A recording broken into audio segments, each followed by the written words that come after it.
नमस्कार, स्वागत है आपका TV9 भारतवर्ष की इस बड़ी कवरेज में। आपके साथ मैं हूं सुमेरा खान। इस वक्त की बड़ी जानकारी ये कि प्रधानमंत्री से मुलाकात करने के लिए पहुंचे हैं NSA अजीत डोभाल। रक्षा मंत्रालय में हुई बैठक के बाद ब्रीफ करेंगे प्रधानमंत्री को अजीत डोभाल। तीनों सेना चीफ के साथ रक्षा मंत्री की भी हुई थी बैठक। 2.5 घंटे तक रक्षा मंत्री सेना प्रमुखों की बैठक हुई। सेना ने कहा है कि हर परिस्थिति के लिए हम पूरी तरह से तैयार हैं। तो देखिए, उसके बाद ब्रीफ करने के लिए प्रधानमंत्री को पहुंचे हैं। शाम 6 बजे CCS की बैठक भी होगी। एक अहम बैठक शाम 6 बजे होने वाली है CCS की। इस पर और ज्यादा जानकारी के लिए हमारे साथ अमोद राय जुड़ गए, TV9 भारतवर्ष के पॉलिटिकल एडिटर। अमोद, प्रधानमंत्री को ब्रीफ किया जा रहा है। प्रधानमंत्री खुद लगातार इस पूरे घटनाक्रम के बाद किस तरह से सरकार को क्या एक्शन लेना है, क्या तैयारी की जा रही है और किस तरह से ग्राउंड पर आगे बढ़ा जाएगा इस पूरे मामले में, उसको लेकर खुद ब्रीफिंग उनको दी जा रही है, यानी खुद प्रधानमंत्री नजर बनाए हुए हैं इस पूरे घटनाक्रम पर।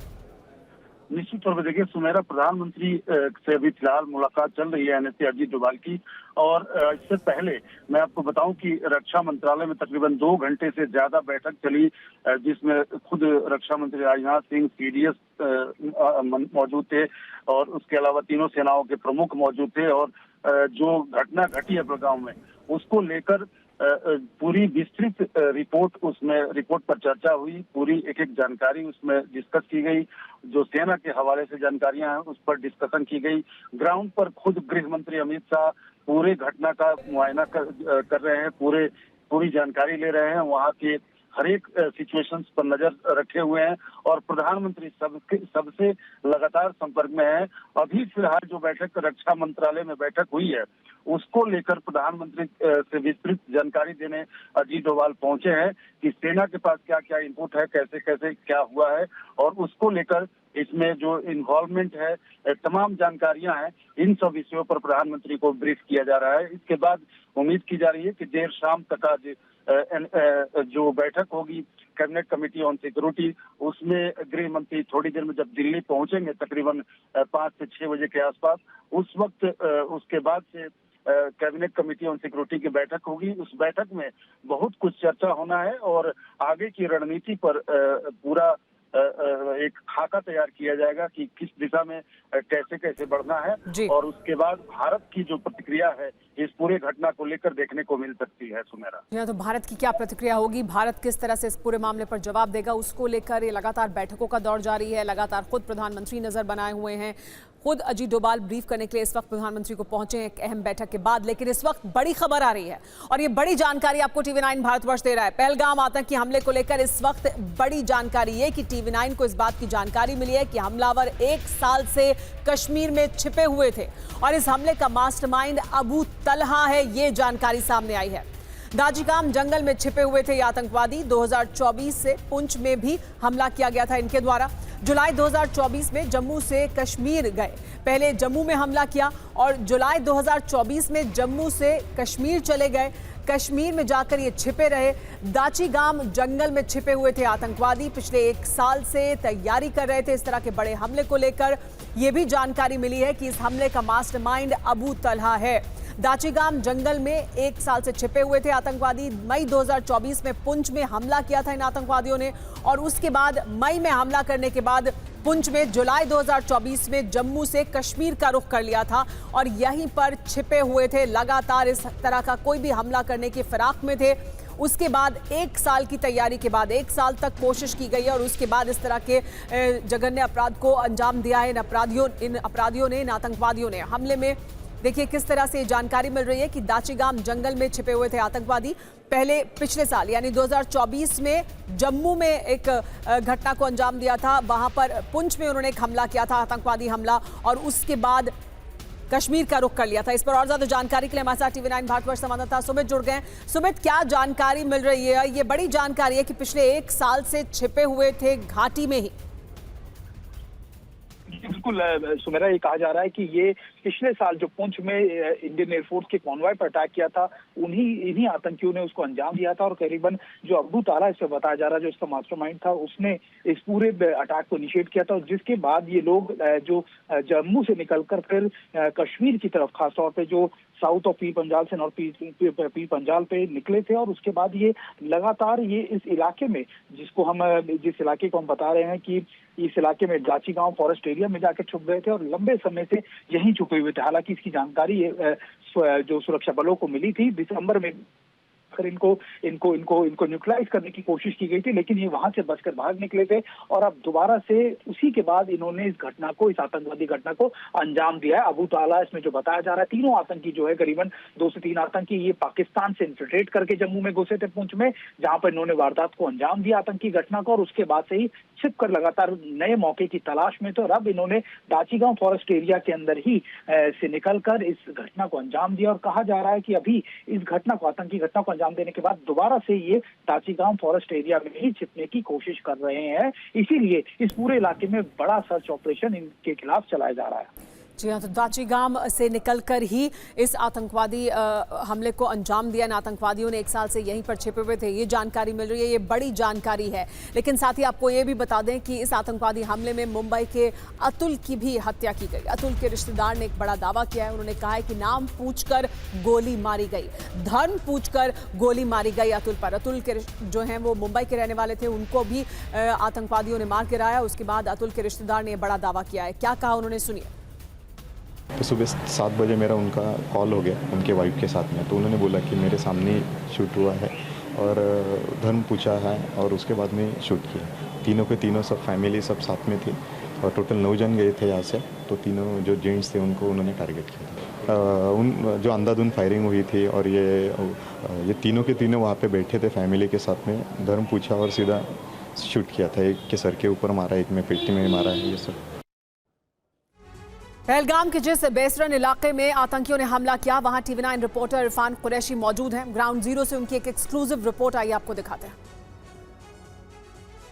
टीवी9 भारतवर्ष लगातार कल से ही पहलगाम में मौजूद है और लगातार अनंतनाग के जीएमसी अस्पताल से लेकर पहलगाम का जो पूरा ये रूट है, यहाँ से हम रिपोर्टिंग कर रहे हैं और पल पल की खबर दे रहे हैं। देश के गृह मंत्री अमित शाह घाटी में कल से ही मौजूद थे। श्रीनगर में उन्होंने राजभवन में बैठक की, सुरक्षा का जायजा लिया। उसके बाद वो साउथ कश्मीर के अनंतनाग पहुंचे, जहां वो सीधे बाइसेरा मीडोज, जहां पर आतंकियों ने पर्यटकों पर हमला किया, वहां पहुंचे, वहां जायजा लिया पूरे सूरत हाल का, किस तरह ये आतंकी वारदात अंजाम दी गई है। वहां वो चॉपर से पहुंचे, क्योंकि ठीक आप देख सकते हैं ये बैरिकेडिंग है लगातार अनंतनाग केपी रोड से यहाँ तक जो पहलगाम का यहाँ एंट्री पॉइंट है, यहाँ से ही ये पहाड़ियाँ सीधे शुरू हो जाती हैं। इन्हीं पहाड़ियों से ठीक थोड़ा सा आगे होते हुए बैसरा इलाके में पहुँचते हैं पर्यटक, जहाँ पर वो सैर सपाटे के लिए जाते हैं और आतंकियों ने उन्हें वहाँ पर सॉफ्ट टारगेट बनाया।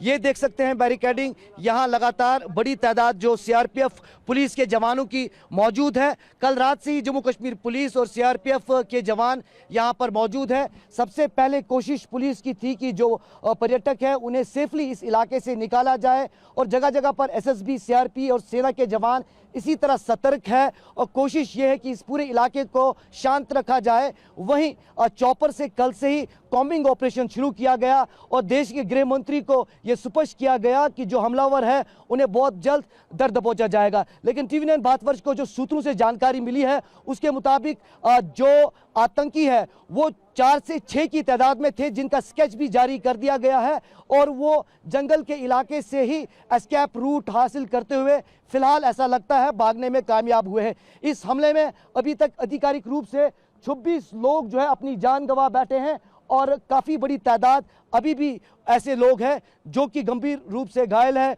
कुछ लोग जो है माइनर इंजर्ड हुए हैं इस हमले में। फिलहाल नेशनल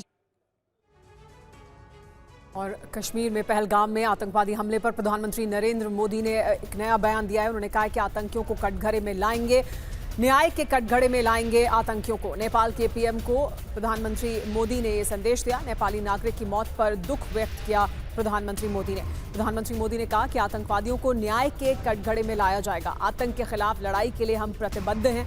नेपाल के प्रधानमंत्री को प्रधानमंत्री मोदी ने संदेश दिया है। एक नेपाली नागरिक की भी मौत हुई है आतंकवादी हमले में। पहलगाम में जो आतंकवादी हमला हुआ, इसके बाद प्रधानमंत्री की बात हुई है नेपाल के प्रधानमंत्री से। नेपाल के प्रधानमंत्री से बात करते हुए प्रधानमंत्री ने कहा कि हम प्रतिबद्ध हैं कि इन आतंकवादियों को हम न्याय कटघरे में लाएं, न्याय करा जाए इस पूरे मामले में। आतंकियों को न्याय के कटघरे में लाया जाएगा ताकि उन लोगों को इंसाफ मिल सके जिन्होंने अपनों को खोया है पहलगाम में हुए इस आतंकी हमले पर। इस पर और ज्यादा जानकारी के लिए हमारे साथ TV9 भारतवर्ष संवाददाता मनीष झा जुड़ गए हैं। मनीष, क्या बात हुई है प्रधानमंत्री की नेपाल के प्रधानमंत्री से? बिल्कुल, देखिए, इस घटना को लेकर नेपाल के प्रधानमंत्री से बात करते हुए प्रधानमंत्री मोदी ने ये कहा है कि भारत इस हमले में जो भी गुनहगार हैं उसके खिलाफ कार्रवाई करने के लिए प्रतिबद्ध है और ऐसे गुनहगारों को के खिलाफ कार्रवाई कर उन लोगों को जो कि मारे गए हैं उन्हें इंसाफ दिया जाएगा। तो आप कह सकते हैं कि पहलगाम मामले में, पहलगाम के आतंकी हमले को लेकर प्रधानमंत्री मोदी क्या सोच रहे हैं, आगे क्या होने वाला है, इसकी एक झलक साफ तौर पर यहाँ दिखाई दे रही है जब प्रधानमंत्री मोदी ने नेपाल के प्रधानमंत्री केपी शर्मा ओली के साथ बातचीत की। क्योंकि इस घटना में एक नेपाली नागरिक भी मारे गए हैं और इस बारे में प्रधानमंत्री मोदी जब केपी शर्मा ओली को कह रहे थे, उसी दौरान प्रधानमंत्री मोदी ने यह भी कहा कि भारत प्रतिबद्ध है उन तमाम गुनहगारों को जो कि इस आतंकी मामले में शामिल है उसे कानून तक लाने के लिए, उसके खिलाफ जो है इंसाफ के दरवाजे तक उसे लाकर उस पर कार्रवाई करने के लिए।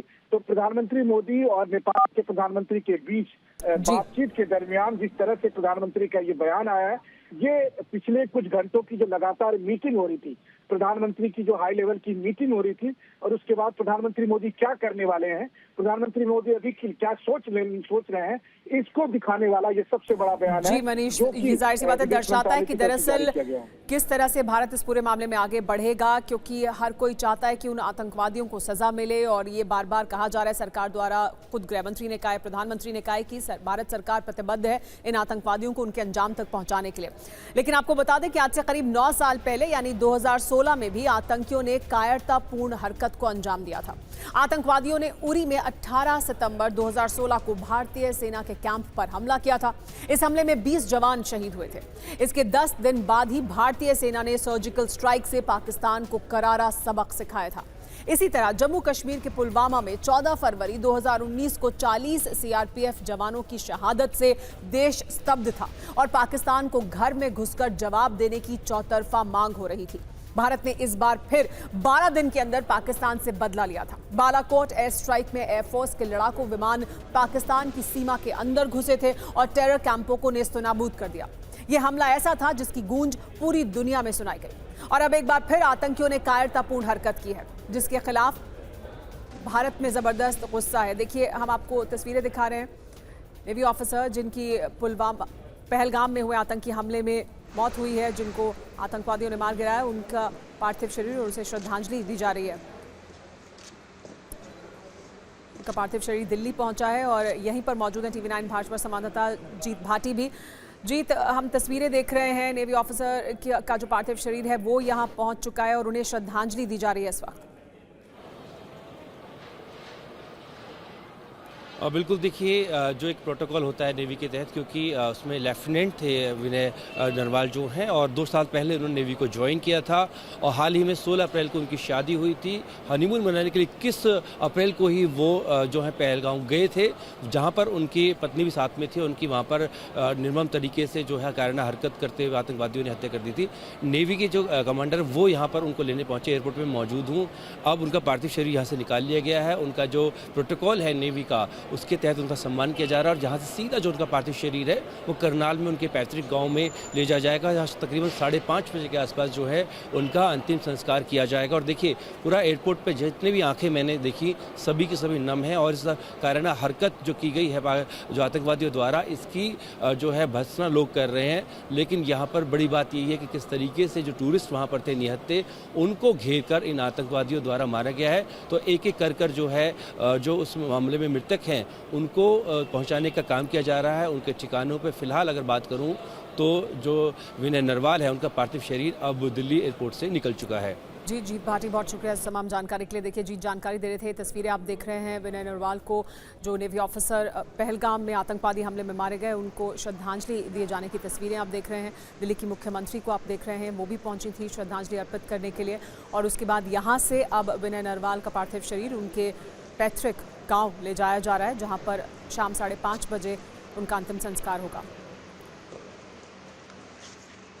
हमारे साथ जम्मू से TV9 भारतवर्ष संवाददाता अंकित भट्ट भी जुड़े हुए हैं।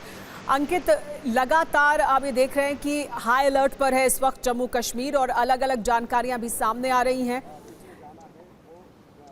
अंकित पहलगाम से हमारे साथ जुड़े हैं। पहलगाम में इस वक्त किस तरह से लाइन ऑफ कंट्रोल और वहां पर किस तरह से इस वक्त सेना को हम हाई अलर्ट मोड पर देख रहे हैं और क्या कुछ वहां पर हो रहा है? ना सिर्फ कश्मीर बल्कि जम्मू में भी कल हाई लेवल सिक्योरिटी रिव्यू बैठक की गई। खुद आईजीपी जम्मू की तरफ से बैठक ली गई। कल देर रात जैसे ही ये पहलगाम टेरर अटैक को लेकर खबर आई, उसके बाद आईजी जम्मू की तरफ से हाई लेवल सिक्योरिटी बैठक की गई। उसके बाद खास तौर पे लाइन ऑफ कंट्रोल से लेकर अंतर्राष्ट्रीय सीमा पर अलर्ट किया गया है। जवानों को पूरी तरीके से अलर्ट रहने को कहा गया है। वहीं जम्मू कश्मीर की अगर बात की जाए तो लगातार पाकिस्तान भी हाल ही में ही हमने देखा कि किस तरीके से सीज फायर वायलेशन का उल्लंघन करता आया है। भारतीय सेना ने भी उसका मुंह तोड़ जवाब दिया है। लेकिन इन सब के बीच इस वक्त हम मौजूद है जम्मू श्रीनगर नेशनल हाईवे पे। यहाँ पे आप देखिए कि जम्मू कश्मीर पुलिस के जवान भी यहाँ पर तैनात है और सीआरपीएफ के विशेष कमांडोज भी अब नेशनल हाईवे पर तैनात किए गए हैं। हर एक वाहन की बारीकी से चेकिंग भी की जा रही है। पूछा जा रहा है कि आप कहाँ की तरफ जा रहे हैं। वहीं जो गाड़ियाँ पहलगाम की तरफ जा रही है उनको आगे की तरफ जाने नहीं दिया जा रहा है। वहीं दूसरी तरफ सुरक्षा बलों की प्राथमिकता ये है कि किसी भी तरीके से आतंकी जो है यहाँ से भाग ना सके। कम से कम भारतीय सेना की तरफ से सर्च एंड हंट ऑपरेशन जो है वो शुरू किया गया है। एक्स्ट्रा डिप्लॉयमेंट फोर्सेस की तैनात की गई है। सीआरपीएफ, जम्मू कश्मीर पुलिस के विशेष कमांडो, भारतीय सेना पैरा कमांडोज को इन घने जंगलों में उतारा गया है ताकि जल्द से जल्द इन आतंकियों को न्यूट्रलाइज किया जाए।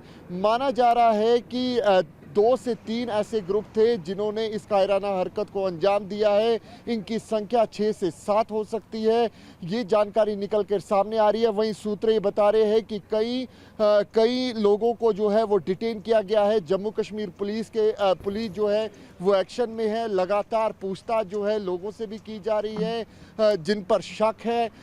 किसी भी तरीके से जो भी जानकारी है वो निकालने की कोशिश की जा रही है कि आखिरकार आतंकी कहाँ से आए, वो कौन से OGW थे जिन्होंने इन आतंकियों की मदद की, किस तरीके से इस पूरे इलाके की रेकी की।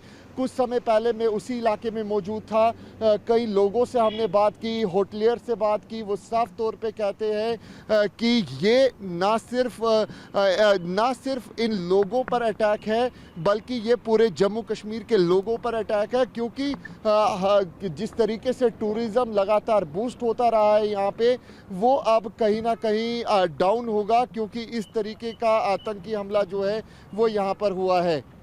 जी हाँ, ये हम तस्वीरें दूसरी तरफ अंकित इस वक्त दिल्ली की भी दिखा रहे हैं। यहाँ पर विनय नरवाल के पार्थिव शरीर को लाया गया है दिल्ली और यहाँ पर उन्हें श्रद्धांजलि दी गई है। परिवार इस वक्त यहाँ मौजूद है और उन्हें श्रद्धांजलि देने के लिए जहाँ नेवी के तमाम अधिकारी और कर्मचारी मौजूद हैं, तो वहीं साथ ही दिल्ली सरकार के जो प्रतिनिधि हैं वो भी पहुंचे हैं श्रद्धांजलि देने के लिए। खुद दिल्ली की मुख्यमंत्री यहाँ पर पहुंची हैं, तमाम और मंत्री पहुंचे हैं श्रद्धांजलि अर्पित करने के लिए। और विनय नरवाल के पार्थिव शरीर को यहाँ से उनके पैतृक गांव ले जाया जाएगा, जहाँ शाम 5:30 बजे अंतिम संस्कार होगा। उनकी शादी अभी कुछ दिनों पहले ही हुई थी। उनकी पत्नी यहाँ मौजूद हैं, उनका परिवार यहाँ मौजूद है इस वक्त और नम आँखों से श्रद्धांजलि अर्पित की जा रही है विनय नरवाल को। ये विनय नरवाल की पत्नी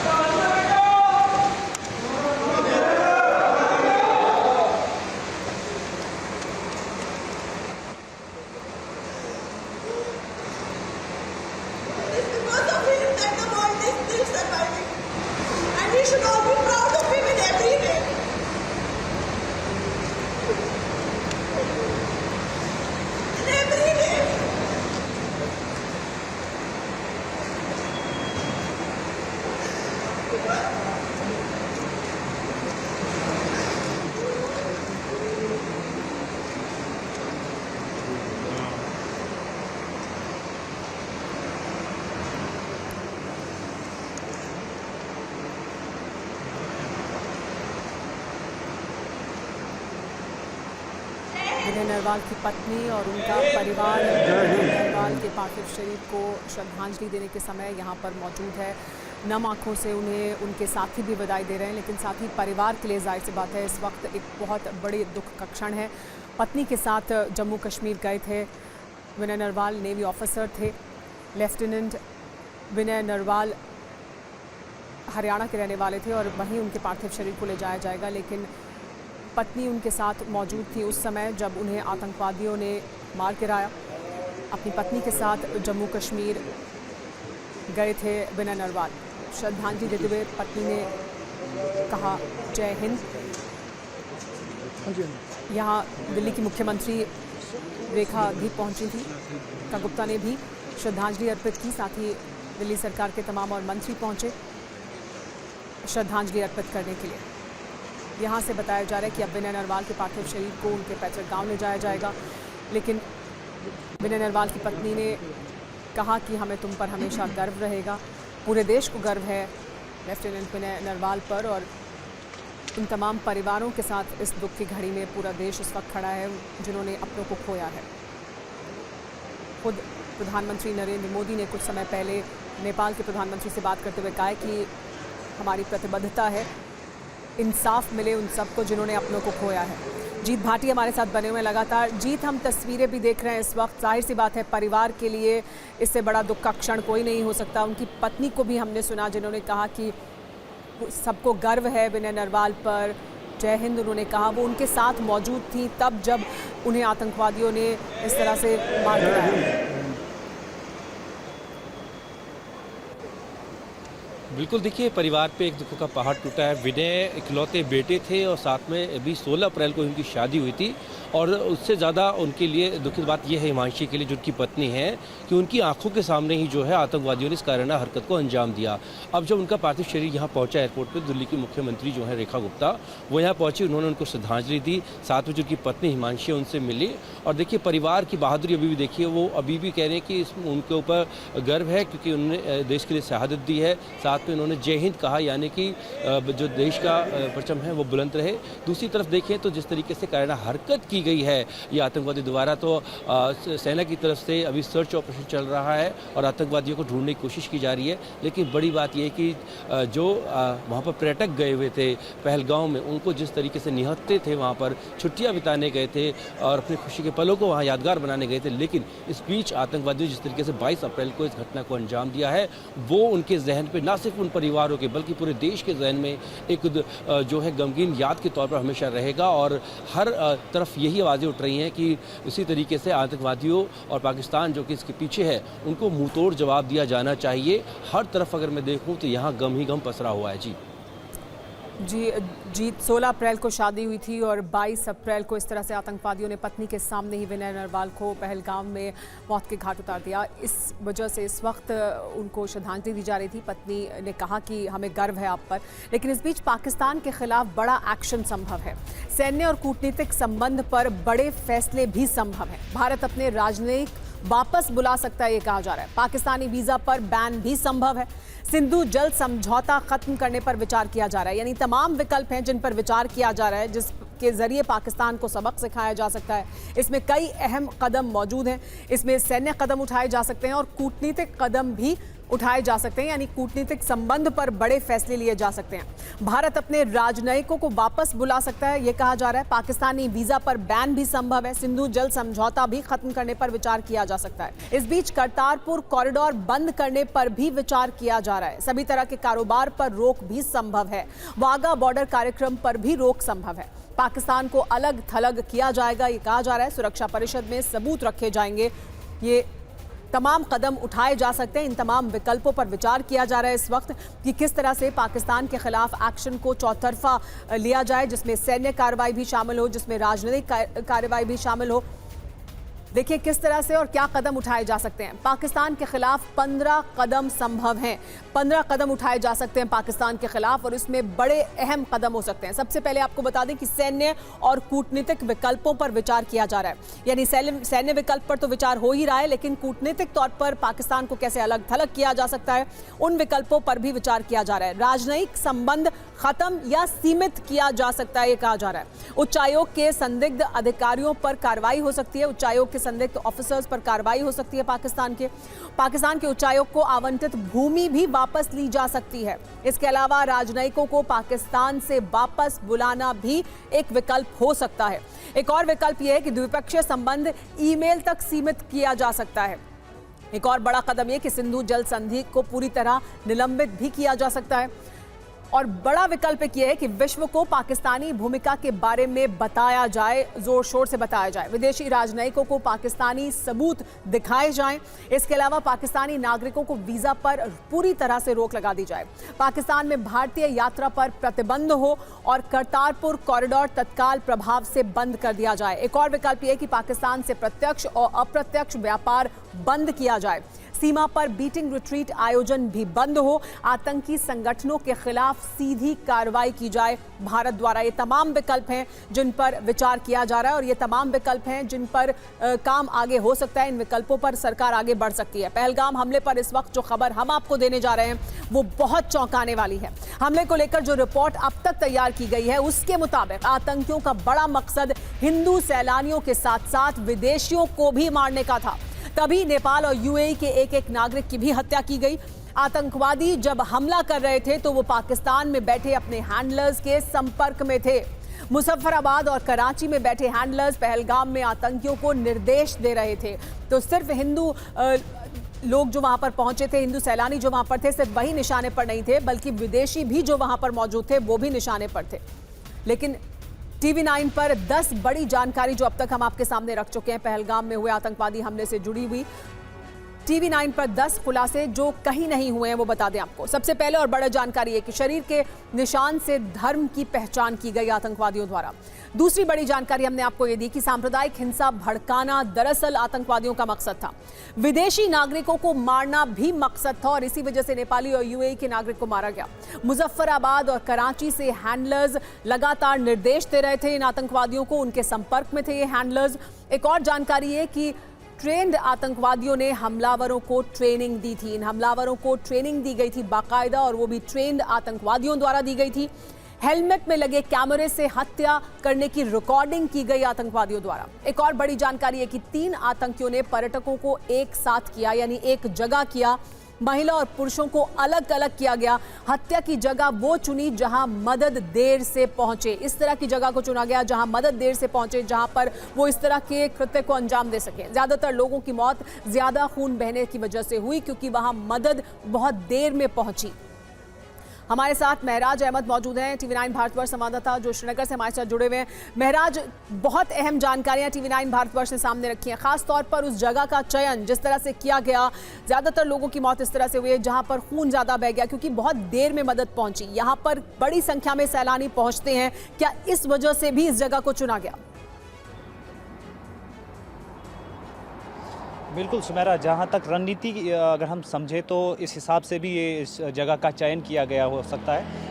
वहीं पे बता दें कि जो कि हम कल चश्मीदूदू के साथ हमारी बातचीत हुई थी, उनका ये कहना था कि जो एंट्री रूट था वो बहुत बड़ा है, इन्हें आराम से इंसान और लाइनों में वहाँ पे घुस सकता है, जबकि एग्ज़िट रूट जो था वो बहुत तंग था। तो उसमें जो है वो भी भगदड़ भी मच गई जिसमें काफ़ी पर्यटक जो है कुचले भी गए, यानी उनको जो ज़ख्म लगे हैं वो कुचलने की वजह से भी वो ज़ख्मी हुए हैं। यानी इस जगह का चयन इस हिसाब से भी किया गया है। दूसरा कि नेटवर्क भी जो है वो वहाँ पे कुछ क्षेत्रों में जो है प्रभावित रहता है क्योंकि पहाड़ी क्षेत्र है तो नेटवर्क वहाँ पे संभव नहीं है कुछ इलाकों में, तो उसकी वजह से भी कहा जा सकता है कि वहाँ पे इस जगह का भी चयन किया हो सकता है। दूसरा चीज़, जहाँ तक हमने चश्मीदीदू से बात की तो उनका कहना था कि जो हथियार इस्तेमाल किए गए थे वो सिंगल बुलेट वाले नहीं थे, यानी ऑटोमेटिक राइफल्स थी AK-47। जो इनका कहना था कि अंधाधुंध फायरिंग हुई और 15 से 17 मिनट तक उन्होंने लगातार फायरिंग सुनी जिससे वो बहुत ज़्यादा डर गए। तो निसंदेह ऑटोमेटिक वेपन्स का भी इस्तेमाल जो है वो चश्मदीदों के अनुसार इस घटना को अंजाम देने में हुआ है। वहीं पे अगर हम कहें कि जैसा कि वहाँ से वीडियो जो हमें मिले हैं उसके हिसाब से जो इंडियन आर्मी खुद पर्यटकों को बता रही है कि आप डरिए मत, हम इंडियन आर्मी है। और क्योंकि वो जो मिलिटेंट्स थे कहीं ना कहीं इंडियन आर्मी की वर्दी यानी यूनिफॉर्म का इस्तेमाल कर रहे थे, तो निसंदेह ये चीज़ें जो है ये अभी तक स्पष्ट हो रही है और जो कि चश्मदीदों का भी कहना है। जी इस बीच महराज, हम एक और बड़ी जानकारी अपने दर्शकों को दे दें। पहलगाम हमले से जुड़ी ये बड़ी खबर सामने आ रही है। कई लोगों को हिरासत में लिया गया है। हिरासत में लिए गए लोगों से पूछताछ की जा रही है, यानी लगातार इस मामले में इन आतंकवादियों को पकड़ने की कार्रवाई में ये भी एक अहम कदम है, जिसमें कई लोगों को हिरासत में लिया गया है। हिरासत में जिन लोगों को लिया गया है उनसे पूछताछ की जा रही है। इन आतंकवादियों से जुड़ी हर जानकारी जुटाई जा रही है। जहां एक तरफ वो जंगल जहां वो इस वारदात को अंजाम देने के बाद, इस जघन्य अपराध को अंजाम देने के बाद छिपे हैं, वहां जहां एक तरफ कॉम्बिंग ऑपरेशन चल रहा है, वहीं दूसरी तरफ कुछ लोगों को हिरासत में लिया गया और उनसे पूछताछ की जा रही है। पहलगाम में आतंकी हमले से देश भर में लेकिन आक्रोश है। जम्मू कश्मीर से लेकर यूपी, मध्य प्रदेश, बिहार और महाराष्ट्र के कई शहरों में पाकिस्तान के खिलाफ प्रदर्शन हो रहा है। जम्मू कश्मीर के अलग अलग इलाकों में लोगों ने प्रदर्शन कर आतंकवाद के खिलाफ सख्त एक्शन की मांग की है। श्रीनगर और जम्मू से लेकर पुंछ में लोगों ने सड़कों पर उतरकर आतंकवाद के खिलाफ प्रदर्शन किया। जम्मू कश्मीर के बांदीपुरा में व्यापारियों ने दुकानों को बंद कर प्रदर्शन किया है। मुंबई से लेकर पटना तक पाकिस्तान का पुतला और पाकिस्तानी झंडे को जलाकर प्रदर्शन किया गया। प्रदर्शन कर रहे लोगों की एक ही मांग है, अब और नहीं, अब आतंक के खिलाफ बड़ा एक्शन होना चाहिए। देखिए किस तरह से देश भर में विरोध प्रदर्शन हो रहा है। देश भर में ये मांग की जा रही है कि इस तरह के आतंकवाद को बर्दाश्त नहीं किया जाएगा। लेकिन देश के अलग अलग शहरों के अलावा जम्मू कश्मीर में भी लगातार विरोध प्रदर्शन हो रहे हैं। यहाँ पर भी लोग सड़कों पर निकले और उन्होंने भी कहा है कि ये बर्दाश्त नहीं किया जाएगा। इस तरह के आतंकवाद को सबक सिखाने की जरूरत है। पाकिस्तान के खिलाफ प्रदर्शन हुआ है देश के अलग अलग शहरों में पहलगाम हमले के बाद। लेकिन स्थानीय लोग गुस्से में हैं, जम्मू कश्मीर के लोग गुस्से में हैं। स्थानीय लोगों ने आतंकवादियों के सफाई की बात कही है। गृह मंत्री अमित शाह से यह अपील की है कि आतंकवादियों का सफाया कर दिया जाए। कातिलों का जल्द से जल्द सफाया होना चाहिए। इसलिए निकले हैं कि कल इंसानियत का कत्लेआम हो गया। ये हम कश्मीरी बर्दाश्त नहीं करेंगे, क्योंकि वो हमारे बेटे थे, वो हमारे बच्चे थे, वो हमारे भाई थे जो कल हमसे जुदा हो गए। क्योंकि कल से इंसानियत शर्मसार है, कश्मीरियत शर्मसार है। कल मुल्क का कत्ल हुआ, कल कश्मीरियत का कत्ल हुआ, कल इंसानियत का कत्ल हुआ। ये नहीं होना चाहिए। मैं से अपील करता हूँ, बहुत बार अपील करता हूँ, अमित शाह साहब, हमें 24 घंटे में इसका रिजल्ट चाहिए। हमें 24 घंटे में कातिल चाहिए। आप क्या जवाब दोगे उनको जिनके बच्चे नहीं रहे, जिनके माँ नहीं रहे, जिनकी बहन नहीं रहे, उनको क्या जवाब देंगे? हमें 24 घंटे, आपके पास इतनी इंटेलिजेंस है, आप कुछ भी कर सकते हैं। 24 घंटे में हमको चाहिए।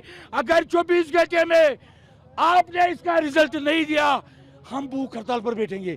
तब तक अगर हम मरेंगे भी तब तक नहीं उठेंगे जब तक हमें कातिल नहीं चाहिए। हमें जब तक कातिल नहीं चाहिए, क्योंकि हमारे पास सबसे बड़ा एक ही चीज हमारे पास बचा है कश्मीरियों के पास, वो हो गया इंसानियत। अगर ये इंसानियत भी शर्मसार हो गई, इस इंसानियत का भी कत्ल।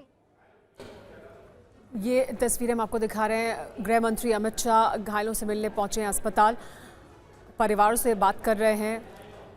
गृह मंत्री अमित शाह इस वक्त जम्मू कश्मीर में ही हैं। शाम तक वो वापस दिल्ली लौटेंगे, लेकिन सुबह पहलगाम गए थे और उसके बाद अब परिवार से मिल रहे हैं। जो घायल हैं उनसे मिलने अस्पताल पहुंचे हैं। गृह मंत्री अमित शाह घायलों से मुलाकात करने के बाद लगातार बैठक भी की उन्होंने, उसके बाद पहलगाम भी पहुंचे थे। और ये अस्पताल पहुंचने की तस्वीर है गृह मंत्री अमित शाह की। उनके साथ ही एलजी भी मौजूद हैं।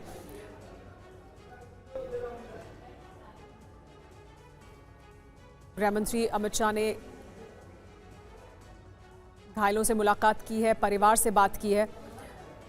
जेएमसी अस्पताल पहुंचे हैं गृह मंत्री अमित शाह और वहां पर उन्होंने घायलों से और उनके परिजनों से मुलाकात की है। लगातार ये आश्वासन दिया जा रहा है सरकार द्वारा, खुद गृह मंत्री द्वारा, कि जो भी घायल हैं, जो भी परिवार हैं, उनकी हर संभव मदद की जाएगी सरकार द्वारा। जेएमसी अस्पताल में घायलों से मुलाकात करने की तस्वीरें आप देख रहे हैं गृह मंत्री की। कल रात ही वो जम्मू कश्मीर पहुंच गए थे। उसके बाद सुबह उन्होंने पहलगाम में जाकर उस जगह का जायजा लिया जहां पर आतंकवादियों ने इस हमले को अंजाम दिया था। और उसके बाद अब जेएमसी अस्पताल पहुंचे हैं। यहां पर घायलों से मुलाकात की है, परिवार से मुलाकात की है। गृह मंत्री लगातार इस पूरे मामले में, जहां एक तरफ आतंकवादियों के खिलाफ क्या एक्शन लिया जा सकता है और किस तरह से एक्शन लिए जाने के लिए ऑपरेशन चलाया जा रहा है इस वक्त, उसको भी मॉनिटर कर रहे हैं उसको भी देख रहे हैं। तो वहीं दूसरी तरफ घायलों से मुलाकात की है। इससे पहले उन्होंने परिवारों से मुलाकात की जिन्होंने अपनों को खोया है, और उसके बाद अब अस्पताल पहुंचे हैं। जेएमसी अस्पताल पहुंचकर यहां पर घायलों से उन्होंने मुलाकात की है, परिजनों से मुलाकात कर रहे हैं, डॉक्टरों से भी बात की है गृह मंत्री अमित शाह ने। अनंतनाग में जेएमसी अस्पताल पहुंचकर यहां पर घायलों से मुलाकात की है। देखिए, हम आपको तस्वीरें दिखा रहे हैं किस तरह से गृह मंत्री अमित शाह ने शहीदों को श्रद्धांजलि दी, पीड़ित परिजनों से मुलाकात की। इसके अलावा घटना स्थल भी पहुंचे थे वो, पहलगाम में, जहां पर इस आतंकवादी वारदात को अंजाम दिया गया था। और उसके बाद अस्पताल में, अनंतनाग में जो जेएमसी अस्पताल है जहां पर घायलों को ले जाया गया था, जहां पर बड़ी संख्या में घायल मौजूद हैं, वहां पर पहुंचे हैं और वहां पर परिजनों से मुलाकात की है। जम्मू में आज लेकिन लोगों ने आतंकी हमले के खिलाफ प्रदर्शन किया है। आइए वहां की तस्वीर भी आपको दिखाते हैं।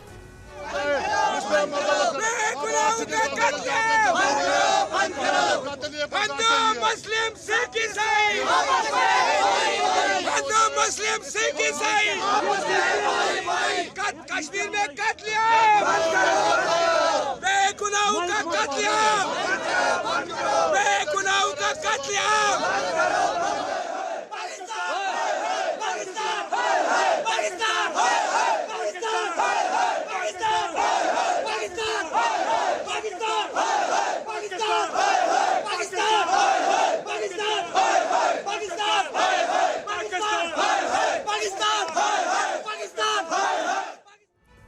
देश के अलग अलग शहरों में भी इसी तरह का विरोध प्रदर्शन आज देखने को मिला। यूपी के कानपुर में भी लोगों में भारी गुस्सा है। बड़ी संख्या में लोगों ने सड़कों पर उतरकर अपना गुस्सा जाहिर किया। गुस्साए लोगों ने पाकिस्तान का पुतला जलाया और पाकिस्तान के खिलाफ नारेबाजी की।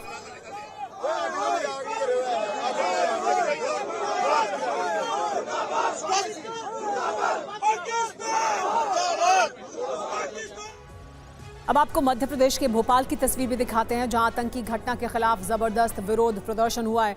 लोगों ने आतंकवाद का पुतला जलाया और नारेबाजी की। लोगों ने आतंकियों को सबक सिखाने की मांग की है ताकि भविष्य में ऐसी घटना दोबारा ना हो। इस घटना पर क्या आतंकवाद, आतंकवाद, आतंकवाद, आतंकवाद। जम्मू कश्मीर में आतंकियों के कारण हरकतों पर देश उबल रहा है। जगह जगह प्रदर्शन हो रहे हैं। बिहार की राजधानी पटना में भी लोगों ने पाकिस्तान के खिलाफ प्रदर्शन किया और पाकिस्तान के पुतले को जलाया। ये तस्वीरें पटना की हैं। यहाँ पर भी पाकिस्तान के खिलाफ विरोध प्रदर्शन हुआ है। शहबाज शरीफ की तस्वीर जलाते हुए आप लोगों को देख सकते हैं। नारेबाजी की गई है और मांग की गई है कि इंसाफ मिले उन लोगों को जिन्होंने अपनों को खोया है।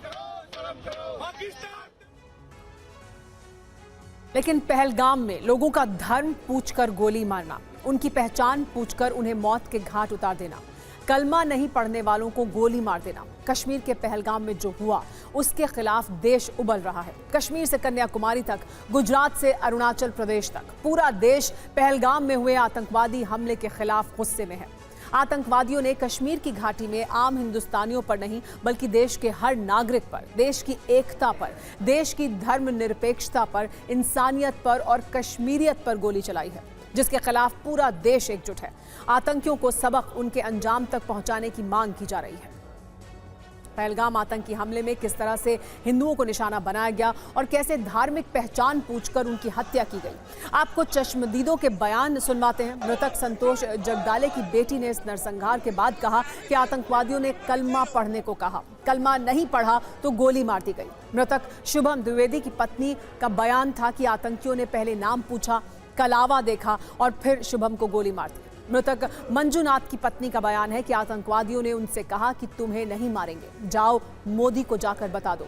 एक घायल महिला का बयान ये था कि मेरे पति को इसलिए मारा गया क्योंकि वो मुसलमान नहीं थे। कायर आतंकियों के हमले को लेकर नई जानकारी भी सामने आई है। आतंकवादियों ने जिन 26 लोगों की हत्या की उनमें कानपुर के शुभम भी थे। शुभम की पत्नी ने आतंकियों को लेकर बड़ा दावा किया है। शुभम की पत्नी ने परिवार को बताया कि आतंकियों ने पहले कलमा पढ़ने को कहा, कलमा नहीं पढ़ा तो शुभम को गोली मार दी गई। आतंकवादियों ने शुभम की पत्नी सानिया से कहा कि अपनी सरकार को जाकर बताना कि हमने क्या किया है। तो शुभम के परिजन यहाँ पे मौजूद हैं। आपको जब सबसे पहले पता चला तो क्या पता चला था उस समय?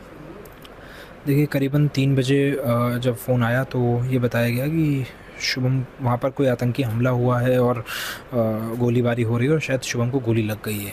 उस समय तक पुष्टि नहीं थी। उसके बाद जब मैंने उनकी वाइफ को फ़ोन किया तो मुझे उन्होंने बताया कि शुभम को गोली मार दी है। ये बोल कर के बस वो रोने लगी। उसके बाद वो बात करने की स्थिति में थी नहीं। उसके करीबन 1-1.5 घंटे तक वहाँ पर क्योंकि भगदड़ थी तो कुछ भी सिचुएशन क्लियर नहीं हो रही थी। उसके बाद एक वीडियो वायरल होता है जिसमें हम देख पा रहे थे कि वो शुभम भैया हैं और उनका जो शरीर है वो ज़मीन पर पड़ा हुआ है और सर के तरफ काफ़ी चोट लगी हुई है और खून बह रखा है। ये वीडियो देख करके हमने उनकी पहचान करी। यही वीडियो देख करके वहाँ के लोगों जो वहाँ उनका परिवार है उसने भी पहचान करी। उसके बाद करीबन शाम तक हमको ये स्थिति क्लियर हो गई थी कि उनकी डेथ हो गई है। कुछ ऐसी बातें बताई जा रही थी कि गोली मारने से पहले आतंकवादियों ने कुछ कहा था, ऐसी कुछ आप लोग को जानकारी मिली थी, वो क्या थी? जी, उनकी वाइफ ने ये बताया कि गोली मारने से पहले उन्होंने शुभम भैया से ये कहा था कि अगर तुम कलमा पढ़ दो तो हम तुम्हें गोली नहीं मारेंगे। और जब शुभम भैया को गोली मार दी तो उसके बाद उनकी वाइफ से उन्होंने कहा कि हम तुमको इसलिए छोड़ रहे हैं ताकि तुम जा कर के अपनी सरकार को बताओ कि तुम्हारे साथ हमने क्या किया है। अभी तक जो वहाँ पे आपकी बात हुई है, क्योंकि पूरा परिवार शायद वहीं पर है और करीब 11 लोग गए हुए हैं, तो वो पूरा परिवार वहाँ पे गया हुआ है, तो उनसे आपकी बात हुई है। तो अभी तक क्या पता चला है, कब तक शुभम की बॉडी वापस आएगी या वहाँ के अधिकारी क्या कह रहे हैं? देखिए, वहाँ के जो अधिकारी कह रहे हैं वो बता रहे हैं कि 2 दिन का समय लग सकता है बॉडी वापस आने में। और इसीलिए मेरी सरकार से आप लोगों के थ्रू गुजारिश है कि सरकार इस मसले को जल्द से जल्द निपटाए और हमारे भाई का जो शव है वो कानपुर जल्द से जल्द पहुंचाइए। समय फॉर्मेलिटी करने का नहीं है। वहाँ पर नरसंहार हुआ है। एक लोगों का नाम, किसी का नाम पूछ करके, किसी को देख करके कि वो हिंदू है तो इसलिए गोली चला दी, इस तरीके की चीज़ें वहाँ पर हुई हैं। ये आम घटना नहीं है और मेरे भाई का शव जल्द से जल्द यहाँ पर आ जाए बस। पहलगाम आतंकी हमले पर रॉबर्ट वाड्रा ने बयान दिया है। कहा है कि देश में हिंदू मुस्लिम है, इसलिए आतंकवादियों ने पहचान पूछी। ऐसे संगठनों को लगता है कि हिंदू सभी मुसलमानों के लिए मुश्किलें पैदा कर रहे हैं। पहचान देखकर हत्या करना पीएम के लिए संदेश है। अल्पसंख्यकों को कमजोर किया जा रहा है। ये संदेश ऊपर से आना चाहिए कि मुस्लिम देश में सुरक्षित हैं और सेक्युलर महसूस करते हैं।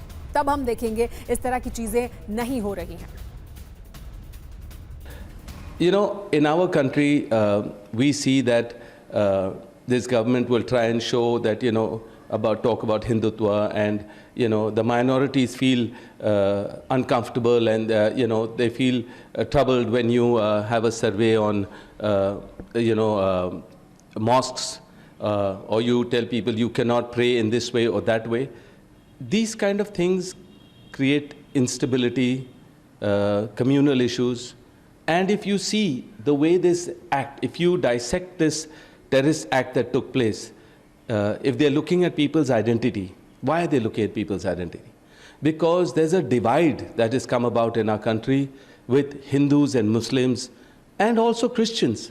On Easter, I saw video footage of churches being burnt, priests being troubled. What is this? Why are we having, a communal disharmony in our country? This will create divides. This will create these kind of organizations to feel that Hindus are making a problem for all the Muslims.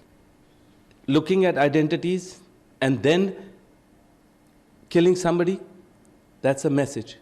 Also sending a message to the Prime Minister of our country. Why? Because Muslims are feeling weakened. The minorities are feeling weakened. I know that 2 weeks before I was summoned by the ED, I talked for the minorities. I said that, when you're going to stop minorities or Muslims from basically saying their prayers on spilling over from their mosque to the road, or on roofs of their homes, or you have a survey of the mosques that, there's a temple under that, or there's a statue under that, or you tell them that Babur and Aurangzeb, negative thoughts about that. Yes, there'll be a divide and people will not appreciate that in our country, and communal disharmony will create this.